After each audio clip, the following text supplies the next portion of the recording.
All right, Shalom. I'd like to start out with saying, Kal Halayim La Yahweh, Ba'ashem Yahweh Shai, Ba'ashem Harakak Wadash Ma'amah. Double honors to the elder apostles, great millstone of my elder Herawan as well. Salutations to the argument that are pushing the truth to sincerity and truth, and peace and blessings to the men, women, and children that believe in the name of Yahweh Ba'ashem Yahweh Shai. All right, I'm Kanak Anbar Yashar Allah from the Lions Den of Yashar Allah camp, and this is another Lions Den news and prophecy. And the title on this one is, it says, the perilous path. Nuclear risk in United States and China conflict demand prudence. Right? It says as tension between the United States and China continue escalating, the potential for catastrophic conflict looms ever larger. Right? And this is something that's inevitable, man, because it's being set up by Yahweh by Shem Yahweh Shai. Once he speaks it's no turning back. His word does not return unto him void, but it finishes the purpose as what was sent out for, roughly paraphrasing. So, and the word I want to focus on is perilous. There's going to be a lot of said perils, things that were spoken before time, right? And those things are going to come to pass. Um, because this is all being formed and put together by the Lord, man. This is His play. We're just the characters in it, you know. So,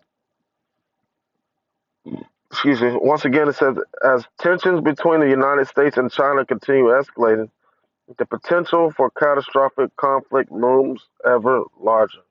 So yeah, going back to what I was saying, um, Yahweh Shemel Shai is stirring all this up.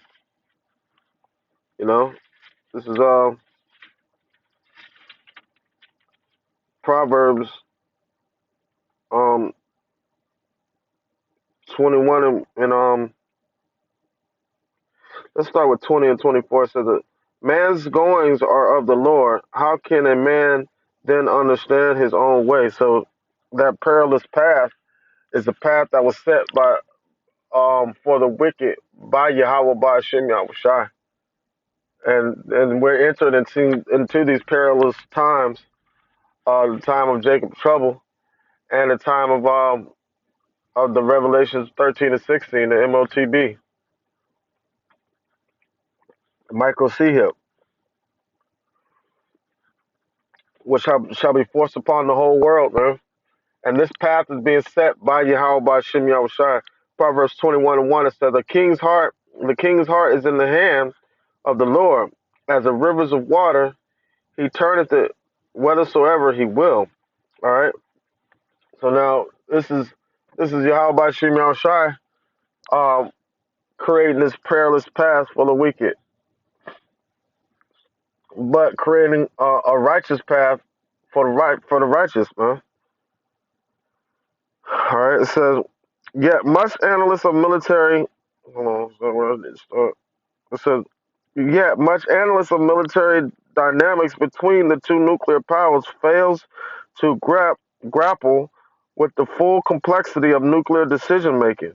This analytical shortcoming, mirrored by the lack of transparency from military leaders, imperils efforts to prevent nuclear war. But there's no way, there's nothing um, that you could do to prevent it because the Lord spoke of it. So there's no preventing the nuclear destruction that's about to come upon this place. As a matter of fact, is this is Malachi 4:1. It says, "For behold, the day cometh that shall burn as an oven, and all the proud, yea, all that do wickedly shall be stubble. And the day cometh that shall burn them up, saith the Lord of hosts, that it shall leave them neither root nor branch, saith the Lord." Man. So there's no type of prevention that they could, or preventative measures they could put in place to stop the inevitable, the inevitable, which was written, was scripted and scribed by Yahweh by Shem Yahweh Shai.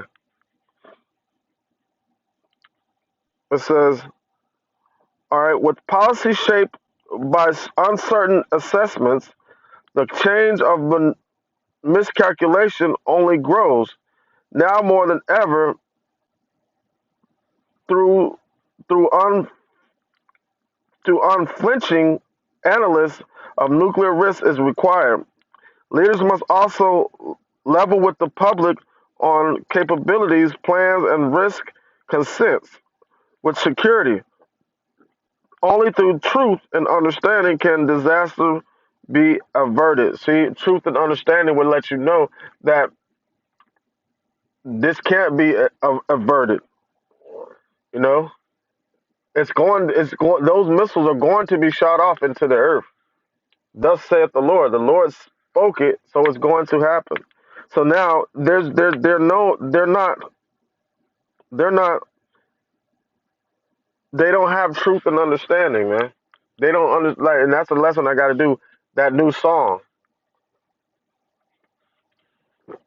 you have to, you have to understand what Yahweh Shem Shai, what the will of the Lord is, in order to understand that this has to happen. The Lord is opening up His armory, and He's calling for His weapons to be, His sword to be bathed in heaven, man. That same sword that's going to come down upon Idumea, man, meaning America, Edom. All right. So they don't have truth and understanding. It says blind spots in assessing nuclear use. It says in war gaming and analysts of United States-China conflicts scenarios over the past decade, nuclear use is often dismissed as unlikely or confined to limited conditions. But these assumptions gloss over the fog of war and multiple plausible pathways to the unthinkable. It says the most prevalent views holds China would only consider nuclear use if United States conventional strikes on the mainland threaten the secure second strike capability. Yet, yet the specifics of what infrastructure underpins that capability remains opaque. It says with policy shaped by vagaries, the bar of perceived threat drops perspicuously. It says, what stakes of a apocalyptic scale, no margin of uncertainty is acceptable. All right, so now, but it doesn't matter what certainty. When the catastrophic scale is going to be utter annihilation of um, utter annihilation of Babylon, man, the U.S. There's 200 million missiles going to hit this place, man. It says, what stakes of a apocalyptic scale, no margin of uncertainty is incapable. With stakes of apocalyptic scale, no margin of uncertainty is acceptable. But that's all they have is uncertainty because they don't know the will of the Lord. As a matter of fact, let me get Ecclesiastes 3:11, and it says, He has made everything beautiful in His time. Right, so everybody's caught up in the the glamour of the earth. It says, also He has set the world in their heart, so that no man can find out the works that Yahweh maketh from the beginning to the end. So if you have the world, He put the world in the hearts of those that He does not want to understand His will, and for them, the ones that He wants to be caught up in the judgment. But the ones that He wants to be caught up to the clouds of salvation, He didn't put the world in their hearts. That's 2 Corinthians chapter 2. Uh, where's the 1 Corinthians? Yeah, 1 Corinthians 2. Salaki.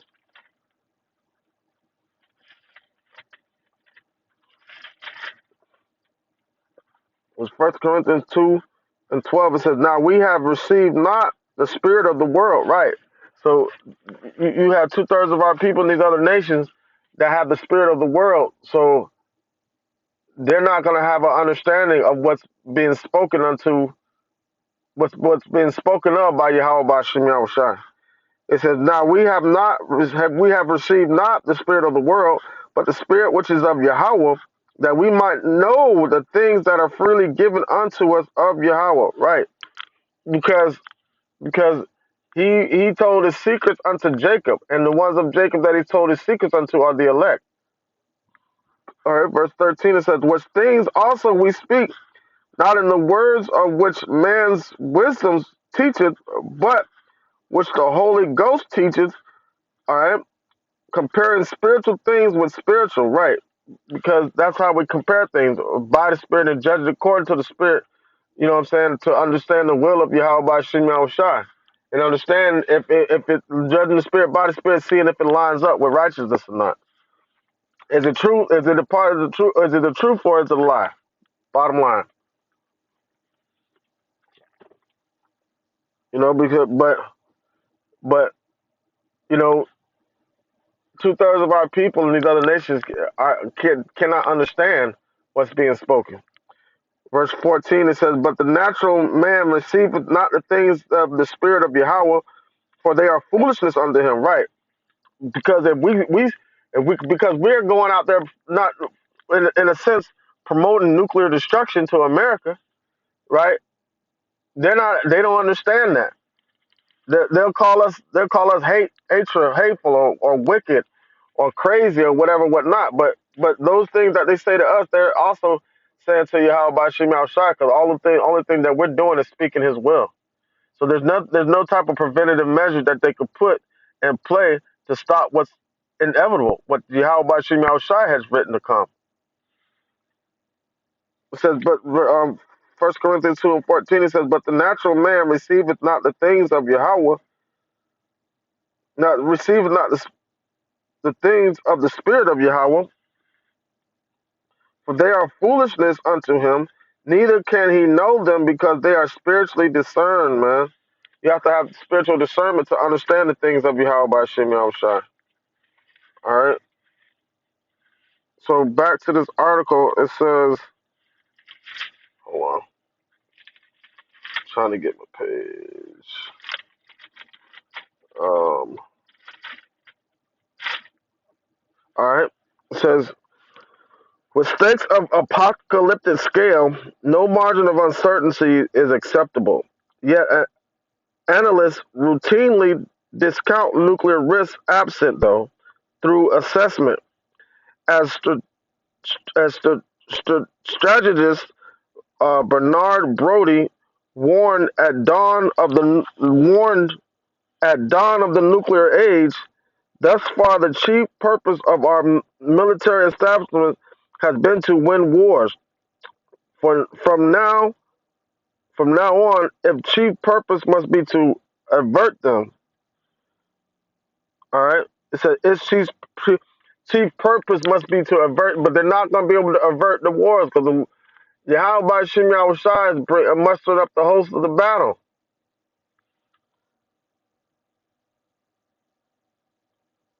It says complex calculus behind unthinkable. Leaders are unlikely to enter conflict intent on nuclear use. Shit. The Lord's gonna crank that up. But intensified dynamics could, after calculus, as Brody identified, war involves passions, hostilities, amenities that are in their interplay may have consequences never intended for or foreseen. Besides direct attacks, myriad factors could shape nuclear decision making as conflict unfolds. Dual use system mudding, escalation, regime stability under threat, communication breakdowns, inaccurate situational awareness, influence of rogue commanders. Right. You know, it don't matter what they have in there though. that's not gonna matter because the how about Shimmy Shah gonna put it in their mind to hit them buttons, man. It says game theorists model choices of phones cracked. I can't even say it. Of unitary rational actors, but those models crumble amidst chaos. Stress, emotions, bias, nationalism, and factions all skew decisions from idealized, rational, robotic, uh, unpredictable human judgment, then interacts with inexorable technological memorandum. It's a, all right, I don't think I'm gonna read this whole thing. I might. It's a another part to it. It says transparency and prudence of the only path. Given nuclear risks, Ukraine's scale conflict between nuclear states is unthinkable. Yet current United States military planning focus on defeating China conventionally, such wishful thoughts counts catastrophe.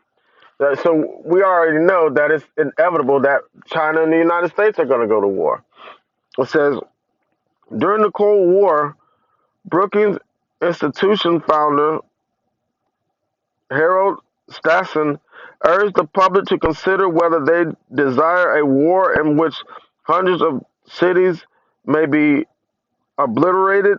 Those words ring truer than ever today, right?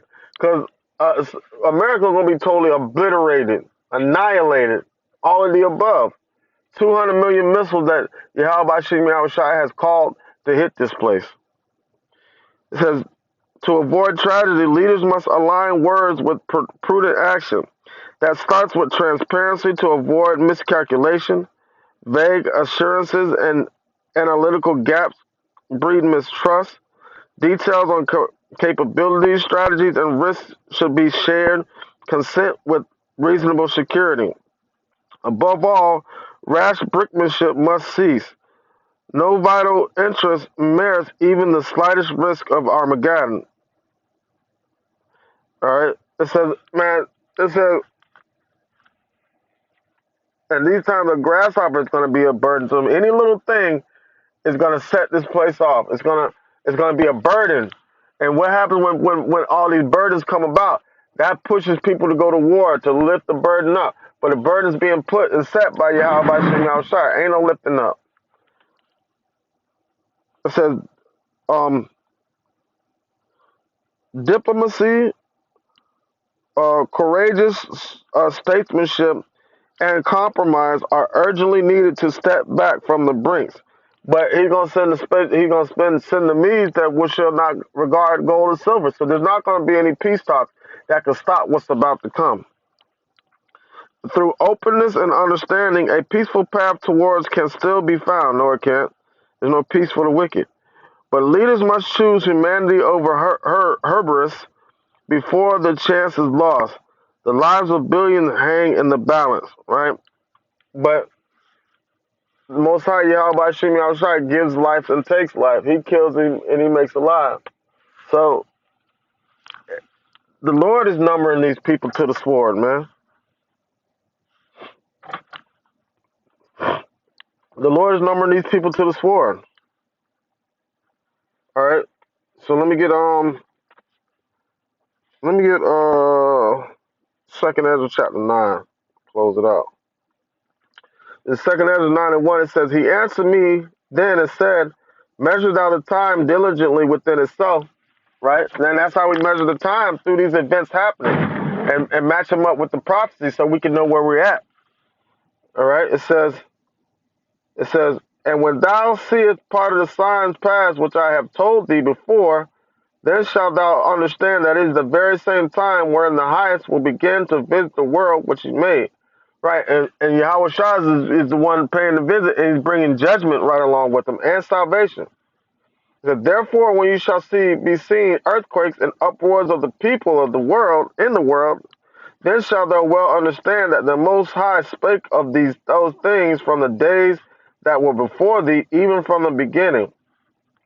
For like as all that is made in the world has a beginning, and an end is made manifest, and that's that perilous path that 2/3 of our people and the wicked are on.